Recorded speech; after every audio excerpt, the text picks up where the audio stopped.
la, la pantalla compartida. Por favor, me confirma.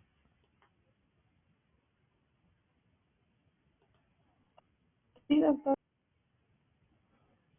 Sí, listo, se escuchó. Perfecto. Bueno, vamos a hablar algo acerca de las técnicas.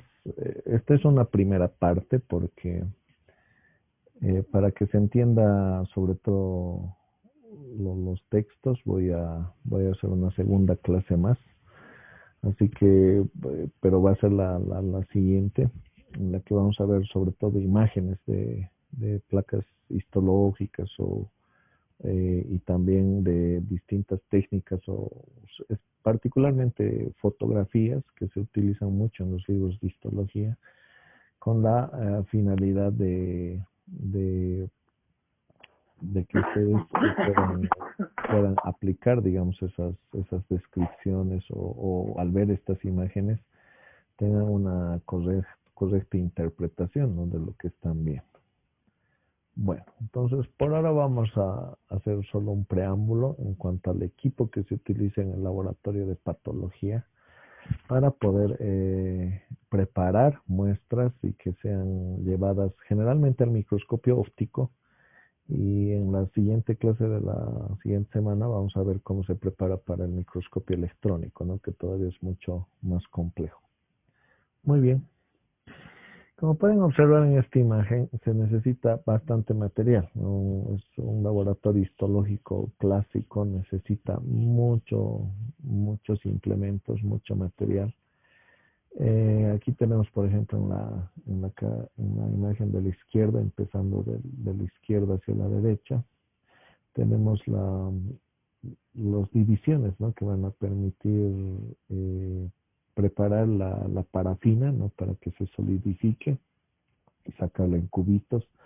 También estas especies que parecen rejillas de plástico para secar, digamos, platos, pero en realidad son mucho más pequeñas, permiten secar las placas histológicas. Tenemos aquí unidades de secantes que se ponen en las cajitas Petri u otros elementos para escurrir, sobre todo el solvente o el fijador que se haya utilizado. Aquí tenemos también en la imagen de la derecha un limitante, ¿no?, único para separar el fragmento de parafina. También tenemos otro tipo de desecantes al medio y sobre todo estos son fijadores para la cuchilla de corte. Y aquí tenemos un cubito, ¿no?, de un tejido ya preparado, y está fijado, posiblemente incluso ya coloreado, que se va a proceder a cortar, ¿no? Aquí tenemos las estufas, los distintos tipos de aparatos que sirven para calentar o ya sea la parafina e incluir el tejido, son equipos de inclusión de tejido y que finalmente van a servir para cortar también y poderlas poner en los portaobjetos. Entonces puede ver que todo este material va dedicado a el tejido, digamos, que se obtenga de algún cuerpo vivo. Generalmente se lo fija primero, o sea, se lo tiene que someter en una sustancia, generalmente el formol, también puede ser el alcohol, con la finalidad de que conserven las estructuras mientras está vivo, ¿no? Es una forma de, como hacer la taxidermia que se hace, digamos, a los animalitos para que se conserven así intactos, es lo mismo, ¿no?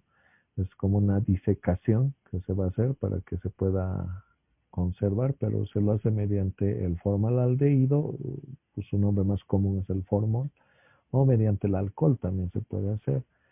Y una vez que se ha hecho esto, se puede empezar a fijar o teñir con diversos colores y luego incluirlo en esta capita de, por ejemplo, en este cubito de parafina para cortarlo, ¿no? Entonces, este es un resumen del procedimiento general, pero vamos a ir avanzando paso por paso, ¿no? Muy bien. Entonces tenemos en primera instancia las técnicas histológicas. Bueno, ¿qué es la histología, no? La histología, como indica su nombre, según la etimología de la palabra, histos, tejido, logos, estudio, tratado, es el estudio de los tejidos, ¿no? Es una rama de la anatomía, podríamos también llamarle por su otro nombre, que es anatomía microscópica, ¿no? Y por lo tanto es una ciencia que va a describir, es netamente descriptiva de todas las características morfológicas de los tejidos, aunque en el último tiempo se ha desarrollado la famosa histofisiología, ¿no? Lo que significa que a la histología se le añade la parte fisiológica para una correcta comprensión o como una iniciación o una introducción a lo que va a ser el curso regular de fisiología, ¿no? Entonces, los modernos libros de histología, como el Gardner, que es el que vamos a usar de base, aunque en realidad hay mucho más material histológico que en cada capítulo voy a subirlo a la plataforma. De todos modos, si alguien no le llegara, lo subo al grupo de WhatsApp. Hay mucha cantidad de material bibliográfico, ¿no? Ahora, al menos en formato digital, ha aumentado la cantidad de textos de histología a los que podemos acceder. Los procedimientos que se van a hacer al preparar, digamos, una muestra histológica pueden dividirse en dos grandes tipos, ¿no? De procedimiento. Un inmediato o vital, que no, bueno, antes se lo hacía mucho, ¿no? Sobre todo se usaban muchos animalitos de experimentación en los que se les extraía el tejido rápido y se lo veía. En nuestro caso, ¿no? Para nuestros fines de estudio, lo único que se hace en ese sentido, por ejemplo, es visualizar la sangre. Se extrae de un paciente X y se puede visualizar la sangre. Se puede extraer otros fluidos también y se lo ve de inmediato. Esa es la forma inmediata o vital. Y la mediato posvital, que es la más extendida y la más frecuente en histología, o sea que se trabaja con muestras muertas prácticamente que se han fijado en formol o alcohol y que posteriormente se las tiñe y se las detalla, digamos, para poder estudiarlas de manera detenida. Técnica histológica es el conjunto de procedimientos realizados para que se van a realizar para preparar, para lograr un preparado histológico, ¿no? El preparado histológico en la mayor parte de las veces es la placa histológica, aunque no significa que sea la única forma de reconocer un tejido, ¿no? También existen las micrografías electrónicas. Lastimosamente en nuestro país hay muy escasas empresas, generalmente corporaciones mineras, son las que tienen el microscopio electrónico. Generalmente no tenemos ninguna institución, digamos, en el área de biología. Creo que el IVA lo tiene acá en el Hospital de Clínicas 1 para sus investigaciones, creo, pero no es lo más común. Generalmente lo usan otro tipo de empresas, ese tipo de microscopios más avanzados, ¿no?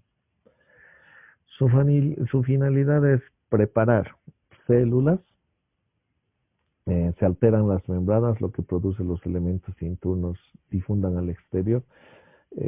Cuando una célula muere o cuando un tejido se lo extrae, ¿no? del ser viviente en el que estaba, lo que va a pasar es que la célula rapidito va a botar sus fluidos hacia afuera, o sea, se destroza la membrana y hay una gran pérdida de todo su contenido. Es por eso que se tiene que evitar eso. En cuanto a los tejidos, ¿no? Desciende el pH, lo que significa que se vuelve un medio bastante ácido, y se activan los sistemas hidrofílicos que provocan las alteraciones marcadas de los tejidos, ¿no? Eso significa que muchos lisosomas, por ejemplo, se revientan dentro del citoplasma y la misma célula empieza a digerirse. Entonces, bueno, en este caso hablando de los tejidos, va a producir su destrucción, ¿no? Su alteración, cosa que también hay que evitarla con la preparación histológica. En cuanto a los órganos, si vemos este nivel de organización, ya habíamos visto en la anterior clase todos los niveles de organización. Conociendo la anatomía, debemos dirigirnos directamente a los órganos que nos interesa estudiar, ¿no? Lo mejor es aislar a cada órgano y estudiarlo de forma particular. Es más conveniente extraer los primeros que se descomponen, que son el páncreas y el tubo digestivo, y luego los siguientes, ¿no? Cuando tenemos un cadáver completo, eso es lo que se realiza porque hay que tomar en cuenta que estos órganos, principalmente el intestino, están en contacto con muchas bacterias, ¿no? Especialmente en el área del colon. Si no se las extrae rápido, pues se va a deteriorar porque estas bacterias que en el ser vivo funcionaban o vivían con él, digamos, al no tener comida como ya no está vivo el ser, entonces al no obtener comida por el aparato digestivo, van a empezar a autodigerirlo, ¿no? A comer lo que haya para poder sobrevivir. Entonces eso causa la descomposición corporal. También hay que hablar de que en el caso del páncreas, el páncreas tiene enzimas, ¿no? Que sirven para la digestión. Así que cuando muere o cuando está por morir este tejido, empieza a autodigerirse. Por esa razón también tiene que sacarse rápido si es que se quiere preparar, ¿no? Si es que se dispone de un cadáver completo, entonces generalmente y fresco, eso es lo que se hace para proceder a la preparación histológica. ¿Qué es el preparado histológico? Porque decíamos que la técnica histológica son todos los procedimientos para lograr un preparado histológico. Entonces, ¿qué sería un preparado histológico? Es una rebanada de tejido colocada sobre una lámina o generalmente un portaobjetos coloreada y cubierta por una lámina cubreobjetos. Entonces, como vuelvo a decir, un preparado histológico es simplemente el corte del tejido que está en el portaobjetos, si queremos resumirlo. En la imagen de abajo tenemos una fotografía, la que podemos ver de una glándula salival, por ejemplo, son varios cortes. En este caso es un estudio más que todo patológico, no es tanto una preparación histológica para pregrado, pero se observa la intención, ¿no? Que se ha cortado al órgano, hay varios pedazos que se han cortado y se los ha coloreado y están cubiertos con otra lámina de cristal, con un cubreobjetos para que no se altere o no haya problemas de conservación una vez elaborado este preparado o esta placa histológica. También el otro nombre que podemos decir al preparado histológico es placa histológica y son sinónimos, o por lo menos yo en el curso lo voy a tomar como sinónimo. Etapas de la técnica histológica: la obtención del material, la primera etapa; la segunda etapa, la fijación; la tercera etapa, obtención del bloque de parafina; en la cuarta etapa, el corte; la quinta etapa, coloración; y la sexta etapa, montaje, ¿no? Vamos a ir describiendo entonces cada una. Muy bien. Problemas de interpretación, ¿no? ¿Qué puede pasar cuando no se hace una buena técnica, digamos, o cuando ha habido algún error en alguno de los pasos anteriores, ¿no? En la obtención del material, en la fijación, en cualquiera de estos pasos, si ha habido un error de técnica, se producen los artefactos, ¿no? Cuando no se puede visualizar bien una imagen con toda la calidad que debería tener una correcta técnica, hablamos de artefactos producidos, ¿no? Al preparar el tejido. En cambio, los problemas de interpretación conceptuales no son por la técnica, sino es por la parte del observador, ¿no? Cómo lo está interpretando, si lo está haciendo bien o lo está interpretando por ahí al revés y no se está dando una cabal idea de lo que está viendo en la imagen, ¿no? De a qué estructura pertenece y qué parte o en qué parte de la misma se encuentra analizando o estudiando. Entonces, en cuanto a los artefactos de la técnica, ¿no? De fijación, pueden ser la precipitación de las proteínas. Si se pone fórmula a una muestra que estaba viva, generalmente puede haber, si se pone muy a destiempo o hay alteraciones de temperatura, se puede coagular este tejido, por lo que no se observa muy bien, hay una opacidad muy grande en todo lado. De deshidratación o aclaramiento, que espacios que queden muy vacíos, ¿no? O sea, que se haya perdido el agua y no se ve ni siquiera el cuerpo celular, solo se ve, por ejemplo, las membranas. De los cortes, ¿no? Cortes de diferente grosor van a permitir que en algunos lados se vea con más nitidez y otros lados se ve bastante borroso porque el corte es muy grueso. Del montaje sería que haya pliegues que al poner el cubre objetos o al extenderlo en el porta objetos ha habido algún error con el manejo de las pinzas, por ejemplo, que no ha permitido que se extienda bien, entonces se ve pliegues que no permiten apreciar adecuadamente las estructuras histológicas. Y la degeneración post-mortem, ¿no? Que se caracteriza sobre todo por una precipitación de todos los componentes, cosa de que se ve una masa amorfa, es como ver solo líquido con cierta sustancia orgánica y ni se ve siquiera células. Lo veríamos como una mancha, digamos, prácticamente, con solamente la membrana celular conservada y algunas estructuras que hayan podido sobrevivir, ¿no? Acá tenemos una imagen extraída justamente del libro Gardner de Histología, que digamos yo lo utilizo más en pregrado porque tiene muchas connotaciones clínicas y fisiológicas, pero no quiere decir que sea el mejor libro. Pero viendo esta imagen, sí es una de las que más me gustan de este libro porque ayuda a entender, según el corte, en qué ángulo esté, uno va a poder identificar las distintas partes de una estructura, ¿no? Anatómica. En este caso, por ejemplo, si vemos que este fuera una arteria o un vaso, dependiendo cómo se hagan los cortes, mira, aquí hay un corte oblicuo, hay un corte transversal, acá hay un corte, podríamos decir, longitudinal o paralelo al eje mayor. Aquí tenemos un corte también longitudinal, pero en el codo, digamos, de la flexura de este tubo.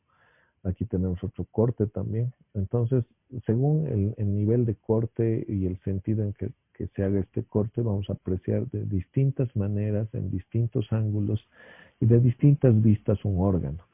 Por eso es que histología es una de las materias quizás más difíciles de aprender en el sentido que necesita mucha abstracción mental. Mediante la observación de placas que son bidimensionales, uno tiene que ser capaz de interpretar estructuras tridimensionales, en 3 dimensiones. Y eso no siempre a todas las personas se les facilita, pero obviamente con la práctica y con la adecuada capacitación y también con la adecuada tutorización, en este caso por parte del docente, tiene que llegarse a interpretar por lo menos correctamente lo que se está viendo en una preparación. Muy bien. Ahí he puesto un gracias porque esto era para un corte, digamos, una pausa. Vamos a continuar, todavía no hemos terminado la clase. Técnica histológica, ¿no? Toma de muestras. Habíamos dicho que uno de los primeros pasos es obtener la muestra. Puede ser hecha por frotis, que esta es la técnica común, por ejemplo, para las muestras de sangre, o portaobjetos con portaobjetos se deslizan en una gota de sangre y se hace un extendido, también se le llama extendido, el otro nombre sinónimo de frotis. Aspiración o lavado, sobre todo con aguja, ¿no? Esto se hace más en personas vivas o con fines diagnósticos más que todo. Es muy raro que se haga para histología, pero sí para estudios clínicos, sobre todo en pacientes. En anatomía patológica es muy utilizado para determinar si hay algún tipo de cáncer o neoformaciones en algún tipo de fluido, líquido o cavidad corporal.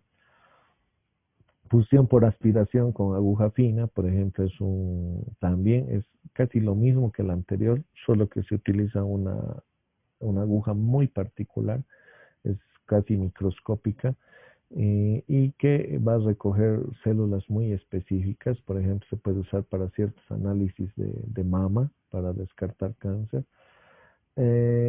Una impronta, que generalmente es un corte Eso se llama impronta cuando se saca un pedacito del tejido. Una biopsia también es el mismo pedacito, con la diferencia de que la biopsia es mucho más, generalmente se lo hace en el ser vivo, ¿no? En cambio, la impronta se puede obtener de un cadáver. Ambos son entonces pedazos del tejido, pero en la impronta es de una pieza cadavérica generalmente o de un ser que ya está muerto, y la biopsia generalmente se hace en una persona o en un ser vivo, ¿no? Punción por tocar o autopsia ya es cuando se va a extraer pedazos más grandes de un cadáver, ¿no? Entonces, histología estudia los tejidos normales y la anatomía patológica estudia los tejidos que se han alterado o las estructuras que se encuentran en las enfermedades, ¿no? O al revés, qué cosas o qué células o qué tejidos o cómo se van a alterar cuando sucede o cuando ocurre una determinada enfermedad. Esa sería también otra definición de anatomía patológica. Técnica histológica. Si la muestra del tejido no se fija, ¿no? Va a caer en autólisis y por lo tanto se va a destruir y no se va a observar nada. En cambio, si se fija con un fijador, conserva las características. Entonces, siempre el primer paso después de obtener la muestra es la fijación, fijarlo. ¿Cómo se hace la fijación? Es el proceso por el que se va a preservar la morfología, sobre todo la forma nos interesa de las estructuras celulares, y la composición de los tejidos evitando la autólisis. Y esto se realiza mediante sustancias. Aquí tenemos en la foto el tejido que está a la derecha, ¿no? En este caso ya se lo ha fijado porque su coloración es un poco parduzca a gris. Eso significa que es un tejido fijado, porque generalmente los tejidos frescos o son rojos o son rosados, ¿no? Tienen cierta tonalidad por la sangre, pero en este caso ya es un tejido totalmente fijado. Y el frasco de la izquierda es seguramente la sustancia en la que se ha procedido esta fijación, generalmente formaldehído. Condiciones de un buen fijador. Este buen fijador o el fijador ideal debería, 1, preservar el tejido; 8, no producir artefactos o artificios; no dificultar el tratamiento ulterior o, digamos, no poner obstáculos a lo que se le va a hacer posteriormente, por ejemplo, a las tinciones; y poder y velocidad de penetración, ¿no? O sea que tiene que ser rápido para fijar, para preservar la mayor parte de estructuras y evitar, como habíamos dicho, la autólisis. Lo más común es la solución de 40% de forma aldehído, ¿no? O simplemente es el nombre químico del formol al 10%, para sumergir la muestra y que así se obtenga la fijación. Para la fijación de proteínas, habíamos hablado de las proteínas cuando hablábamos de componentes químicos celulares. Se evita su degradación o su desnaturalización, mejor dicho, bloqueando los lugares susceptibles de hidrólisis mediante la reticularización o desnaturalización, creando redes estables, enfriando sustancias como el formaldehído. Se usa también en la formalina, podría ser al 2%. El glutaraldehído también se puede emplear al 2%, entonces son excelentes fijadores por desnaturalización de proteínas. Formación de sales insolubles también puede ser otro procedimiento para la fijación de proteínas, que se obtiene con el ácido pícrico o con el fijador de Bowen. Puede ser que en alguna placa histológica mencionemos esta técnica, ¿no? No es la más utilizada, pero para poder preservar ciertas estructuras se puede usar, sobre todo el fijador de Bowen. Lo vamos a mencionar cuando tengamos alguna imagen o placa histológica que haya sido hecha con esta técnica. Cambios en el estado coloidal mediante el calor. No se recomienda generalmente, pero para histología, pero sí se lo hace mucho, por ejemplo, en las muestras de tuberculosis, ¿no? Cuando se extrae una muestra de esputo a un paciente, luego se lo extiende y se lo fija generalmente con alcohol, no se usa formaldehído, luego se lo se lo deseca en una,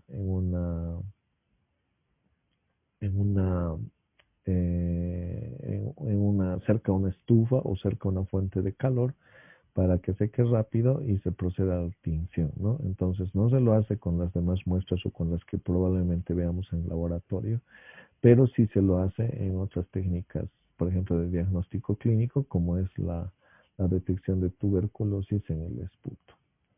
Me indican que me queda, ¿no?, otra vez 10 minutitos. Como siempre, voy a volver a enviar la invitación. Aunque creo que tenemos clase hasta las 2:15, si no me equivoco, ¿no? ¿Es así?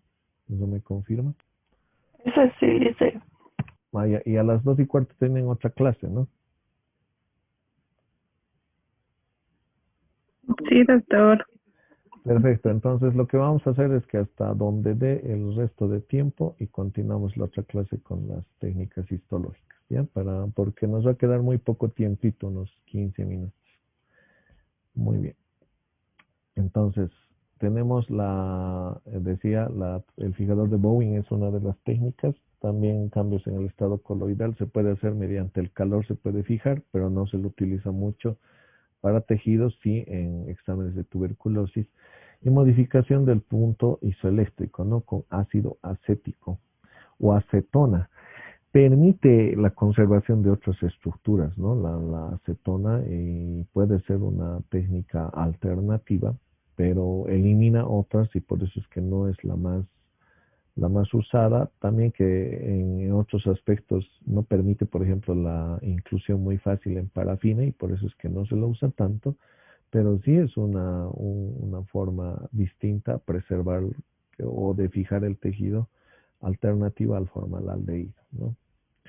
Para la fijación de los hidratos de carbono, que ya saben cuáles son, ha sido bueno pasar la anterior clase de composición química. Es necesario evitar que se disuelva en agua. ¿Por qué? Porque los carbohidratos son muy solubles en agua, como el azúcar, por ejemplo, que se disuelve perfectamente en el agua.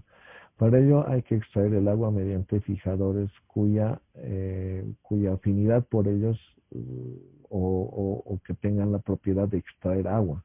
Diríamos fijadores desecantes, ¿no? Entonces, para eso se usa generalmente el alcohol etílico, ¿no? Que es el alcohol potable, el que se usa para tomar, por ejemplo, o para consumirlo, pero al 70%, lo que significa que es bastante concentrado. Y acetona, ¿no? Tienen el inconveniente de retraer los tejidos y los endurecen para el procesamiento posterior. O sea que, por un lado, nos hacen el favor de extraer el agua y de así conservar los hidratos de carbono, pero por otra parte pueden ser que nos retraigan tanto que nos disminuyen, digamos, el diámetro de ciertas estructuras y no podamos apreciar el tamaño como tal, ¿no? Para fijación de los lípidos es necesario evitar sobre todo la oxidación, ¿no?, de estos o su exposición, digamos, al oxígeno, bloqueando los enlaces químicos, ¿no? No voy a ahondarme mucho en la cuestión química, pero sí les voy a mencionar las sustancias, ¿no? El tetróxido de osmio es uno de los que pueden fijar lípidos. Y este es un fijador que sobre todo se utiliza para la microscopía electrónica y por lo tanto es una preparación que se lo utiliza o se lo reserva para este tipo de microscopía. Y lo hace muy caro, ¿no? Realmente lo eleva todo en cuestión de costos y por lo tanto no lo hacen a menos que sea por fines investigativos. En nuestro medio no se hace y por lo tanto en las placas normales, digamos en las placas procesadas con formaldehído y con alcohol, que son las que tenemos en el laboratorio, únicamente se va a ver la grasa o los tejidos grasos blancos, ¿no? Como si hubiera un espacio blanco. Por esa razón por la que no se utiliza este tipo de técnicas más avanzadas y más costosas, reservadas particularmente para la microscopía electrónica. Luego tenemos la técnica, el tercer paso, que es la obtención del bloque de parafina, en el que se va a hacer la deshidratación, el aclaramiento, la impregnación, que es la inclusión misma en parafina, y que va a permitir posteriormente cortar este cubito, que generalmente se hace en un cubo de parafina o en forma de cubo para ponerlo o montarlo en la placa, ¿no? Entonces, para hacer o para confeccionar este bloque de parafina, hay que hacer la deshidratación, especialmente en tejidos que sean ricos en agua. En tejidos ricos en alcohol se tiene que hacer el aclaramiento, y tejidos ricos en silol, que es un tipo de alcohol, recién se puede incluir en parafina. O sea que hay que primero someterlo a alcohol para deshidratarlo y luego sumergirlo en silol para que pueda incluirse en la parafina adecuadamente. Luego de la impregnación, o sea, luego que se los ha procedido así, se les ha pasado por alcohol, se les ha puesto silol para que se unan de forma más conveniente a la parafina, se lo incluye en este bloque, ¿no? Generalmente es un bloque de tejido cúbico, ¿no? Lo que se logra para poder cortarlo. Técnica de corte. Generalmente el hacer buenas rebanadas, antiguamente se lo hacía a mano, ¿no? Pero eso daba problemas de irregularidad, así que se usa un micrótomo, ¿no? Que es una máquina para hacer estos cortes, que es mucho más eficiente y nos permite regular el espesor, ¿no? Porque los cortes finos permiten ver menos estructura, pero con más definición o más nitidez, digamos, y los cortes demasiado gruesos nos permiten observar más estructuras o más cantidad, digamos, o más fondo, pero a veces no es tan nítido. Para obtener este corte del cuerpo sólido se necesita que tenga el corte sea con un objeto con un cuerpo muy, muy duro. La cuchilla del micrótomo hace eso.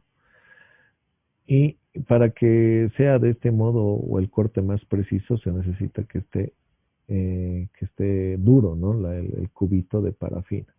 Puede hacerse un procedimiento con glutaraldehído para poder solidificar más el cubo de parafina.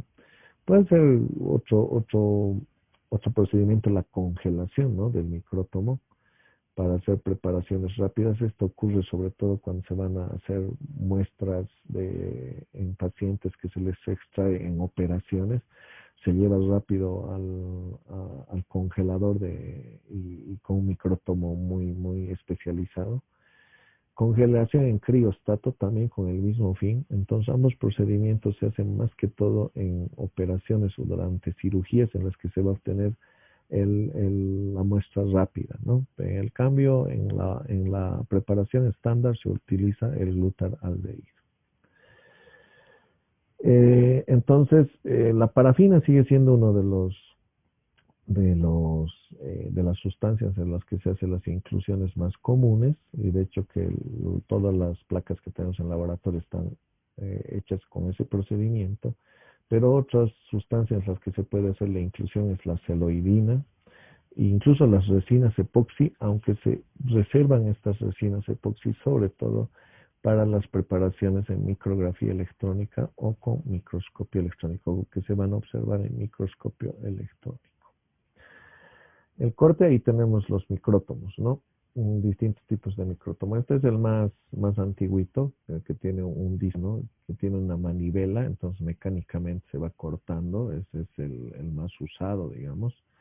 El más económico también porque no utiliza ni siquiera electricidad. Y otros, aquí está un fijador que es una especie de estufita que le permite con cierto calor dividir la máquina, digamos, o secar la muestra, mejor dicho, para poderla incluir en los portaobjetos. Y aquí tenemos una cajita de portaobjetos. Una vez que se ha cortado, digamos, el cubito de parafina, se produce al tinte, ¿no? Tinte o coloración. Que hay distintas sustancias según el tipo de tejido que se quiera estudiar, pero el más común es la hematoxilina eosina, ¿no? Que tiñe generalmente todo en variedades de rosado a morado. Es la gama de colores que nos da esta tinción. Aquí tenemos una batería de coloración. ¿Por qué se les dice baterías? Porque tiene